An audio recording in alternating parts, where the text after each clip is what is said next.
Après avoir développé le pH, les formules de pH d'un acide fort et d'une base forte, on va passer à l'autre catégorie des acides et des bases. Ce sont les acides et les bases faibles. Si je considère tout d'abord une solution d'acide faible de concentration C, et je voudrais calculer le pH de cette solution, je dois poursuivre la même procédure. Tout d'abord, les réactions qui ont lieu dans le milieu, c'est les dissociations de l'acide faible. La différence ici, c'est que la dissociation n'est pas complète, c'est une dissociation partielle. Et le A- formé, c'est pas une base indifférente, c'est la base conjuguée faible de mon acide faible. En parallèle de cette dissociation de l'acide faible, nous avons l'auto-ionisation de l'eau. Si on fait le bilan, tout d'abord, j'ai C pour HA, il est partiellement dissocié, donc j'ai une petite quantité qui va se transformer en A- et en H3O+. À ce moment-là, les espèces présentes dans le milieu, le réactionnel, sont HA, A-, H3O+, H2O et HO-. Donc H2O est liquide, n'a pas de concentration, donc je ne veux pas le considérer. Je veux considérer par la suite la conservation de la matière. Ici, nous avons HA plus A- qui est égal à C. La quantité de HA qui s'est transformée en A-, mais en fin de compte, toujours par la conservation de la matière, HA plus A- va être égal à la quantité initiale de HA. Également, pour la conservation de la matière, nous avons H3O+, qui provient de deux sources, de la dissociation de l'acide faible et de l'auto-ionisation de l'eau. Quatrième étape, c'est utiliser l'électroneutralité de la solution. Nous avons dans le milieu H3O+, qui est égal à A- plus HO-. En ce qui concerne la loi d'action de masse, nous avons Ke pour l'auto-ionisation, mais en ce cas-là, maintenant, comme nous avons un acide faible, ça veut dire nous avons la constante de dissociation de cet acide faible, HA. Donc, nous avons deux lois d'action de masse qu'on pourrait utiliser. On va faire également des approximations pour qu'on puisse déterminer le pH de l'acide faible. Si on va commencer tout d'abord que la solution est suffisamment concentrée, et par la suite, on va négliger l'auto-ionisation, l'auto-ionisation de l'eau. Donc, si on néglige l'auto-ionisation de l'eau, ça veut dire A- va prédominer HO- provenant de l'auto-ionisation. Si j'applique ça dans la formule de l'électroneutralité, je vais avoir H3O+ égale A- plus HO-. HO- négligeable en face de A-, donc H3O+ est à peu près égal à A-. Donc ça, je veux considérer en général que j'ai une solution suffisamment concentrée de façon que je néglige l'auto-ionisation de l'eau. Maintenant, je veux considérer une nouvelle condition, que l'acide faible est peu dissocié.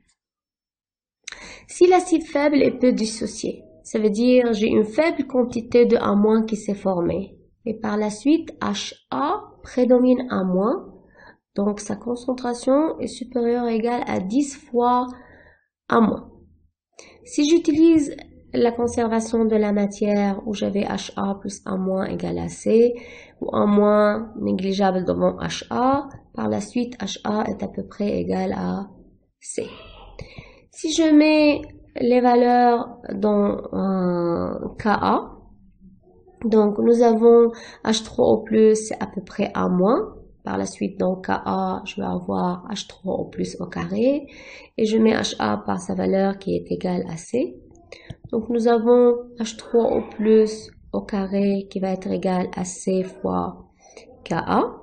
Si j'applique le log sur cette formule, je vais obtenir que log H3O+, c'est 1 demi-log Ka fois C, parce que ici H3O+, c'est Ka fois C à la puissance 1 demi. Donc ensuite, je fais moins log pour arriver à une valeur de pH qui est égale à 1 demi pKa moins log C, et c'est la fameuse formule de pH d'un acide faible que vous connaissez. Bien sûr, pour chaque formule qu'on développe, on a pris des conditions et il faut qu'on détermine les conditions de validité. Nous avons dit dans ce cas que l'acide est peu dissocié et nous avons considéré que HA prédomine A-. Et comme A- égale H3O+, donc HA qui est égal à C, ça sera supérieur ou égal à 10 fois H3O+. Je monte le tout au carré pour retrouver la formule de H3O+ au carré. Si j'obtiens ainsi C au carré sur 10 au carré supérieur ou égal à H3O+ au carré, et comme H3O+ au carré égale à KAC, je mets chacun par sa valeur. Par la suite, je vais obtenir que C sur Ka supérieur ou égal à 2, ou autrement, je peux dire que C supérieur ou égal à 10 à la puissance 2 Ka. Également, je peux appliquer log pour arriver à PC. Je vais avoir PC inférieur ou égal à pKa moins 2. Donc, pour que je puisse appliquer la formule de l'acide faible pH égale 1,5 pKa moins log C, il faut que la concentration de cet acide faible soit supérieure ou égale à 10 à la puissance 2 Ka, ou PC inférieur ou égal à pKa moins 2. Également, je vais essayer de donner une autre condition de validité. Nous avons dit que HA est supérieur ou égal à 10 fois A-. Si je remplace donc Ka A-, c'est KaHA sur H3O+. Je la mets par sa valeur dans la prédominance de HA sur A-. J'élimine les deux HA. Je vais obtenir que H3O+ est supérieur ou égal à 10 Ka. J'applique log et moins log et par la suite pH inférieur à pKa moins 1. Donc je peux utiliser ces deux conditions de validité. Soit je vérifie tout d'abord si C est supérieur ou égal à 10 à la puissance 2 Ka ou PC inférieur ou égal à pKa moins 2, j'applique tout de suite mon formule. Ou sinon, parfois on vous donne le pKa d'un acide faible et on vous demande de vérifier s'il est peu dissocié ou pas. Il suffit qu'on détermine que le pH est inférieur ou égal à pKa moins 1 et on va savoir qu'il est peu dissocié et que la formule pH égale 1,5 pKa moins log C est applicable. Ok. Maintenant, je vais considérer une deuxième approximation. Maintenant, je vais considérer, on va considérer toujours que la solution est suffisamment concentrée comme on avait considéré pour le cas précédent. Mais maintenant, je vais considérer que l'acide faible est très dissocié. Très dissocié, qu'est-ce que ça veut dire? Ça veut dire que à peu près tout ce que j'avais HA, c'est dissocié en A-. Donc à ce moment-là, c'est A- qui prédomine. Dire A- est supérieur ou égal à 10 fois HA. Si je veux utiliser la conservation de la matière, HA plus A- égale à C et HA négligeable devant A-, par la suite, A- c'est à peu près égal à C. Et nous avons, d'après la négligation de l'auto-ionisation, que H3O+ égale A-, et par la suite, pH égale A- log C. Donc, dans ce cas-là, où l'acide faible est très dissocié, on dit il se comporte comme un acide fort, et par la suite, le pH égale à - log C. Également, nous avons des conditions de validité. On avait considéré qu'un - est supérieur ou égal à HA. On met chaque espèce par sa valeur dans Ka par exemple.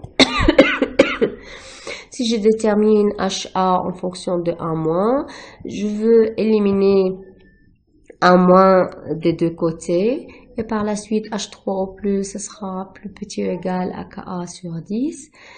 Et pH supérieur ou égal à pKa plus 1. Comme pH égale à PC, ça veut dire PC est supérieur et égal à pKa plus 1. Donc maintenant, nous avons la condition de validité de calcul d'un acide faible qui peut se comporter comme un acide fort lorsque sa concentration ou PC est supérieure ou égale à pKa plus 1. Donc maintenant, on avait déterminé les deux conditions de l'acide faible, là où il est peu dissocié et là où il est fortement dissocié. Maintenant, si notre acide faible a une concentration et par la suite un PC qui est compris entre les deux conditions de validité où il est peu dissocié, où il se comporte comme un acide fort, donc dans ce cas-là, les deux formes ou les deux espèces du couple HA et A- coexistent dans le milieu, donc on ne peut pas éliminer aucune des espèces par rapport à l'autre.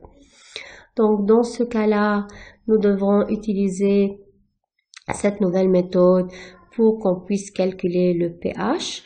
On va utiliser la dissociation de l'acide faible. Dans le cas de l'acide fort, on a utilisé l'auto-ionisation de l'eau parce que l'acide fort n'existe pas dans l'eau, tout de suite il se transforme en H3 au plus. Mais dans le cas de l'acide faible, je peux utiliser la dissociation de l'acide faible. Nous avons au départ C, à l'état final C moins X, X et X. Si je mets chaque espèce par sa valeur, donc Ka, je vais déterminer une équation du deuxième degré dont j'ai pas besoin que vous appreniez cette équation par cœur. Il n'y a pas besoin parce que c'est très rapide à développer et c'est plus, on va dire, safe de la développer que de l'apprendre par cœur. Donc, on va avoir cette équation de deuxième degré. Quand on va la résoudre, on obtient la valeur de x et comme x c'est H3 au plus, donc par la suite, pH, ça sera égal. Si on considère maintenant le calcul de pH d'une base faible, on va considérer également une solution d'une base faible B de concentration C. Tout d'abord, les réactions qui peuvent avoir lieu dans le milieu réactionnel sont la dissociation de la base faible donnant lieu à BH+, qui est maintenant l'acide conjugué de B. Et en parallèle, nous avons l'auto-ionisation de l'eau. Si on fait le bilan de la matière, on avait tout d'abord concentration C pour B. À l'état final, une partie de B s'est dissociée en donnant BH+, donc nous avons C moins X, BH plus X, H au moins X. Donc les espèces qui existent dans le milieu sont B, BH+, H3+, H2O et H au moins. Les gaz liquides, on ne va pas utiliser. La conservation de la matière aboutit à que la quantité de B et BH+, dans le milieu égale à la concentration initiale. Tout ce qui s'est transformé en B, on ne l'avait pas perdu. Il s'est transformé en produit BH+. Également, nous avons HO- qui provient de la dissociation de la base faible et de l'auto-ionisation de l'eau. Si on va considérer maintenant la loi de l'électroneutralité, nous avons H3O+, plus pH+, qui est égal à HO-. Et pour la loi d'action de masse, nous avons Ke, le produit ionique de l'auto-ionisation de l'eau, et nous avons aussi la constante de dissociation de la base Kb qui est égale BH+, fois HO- sur B.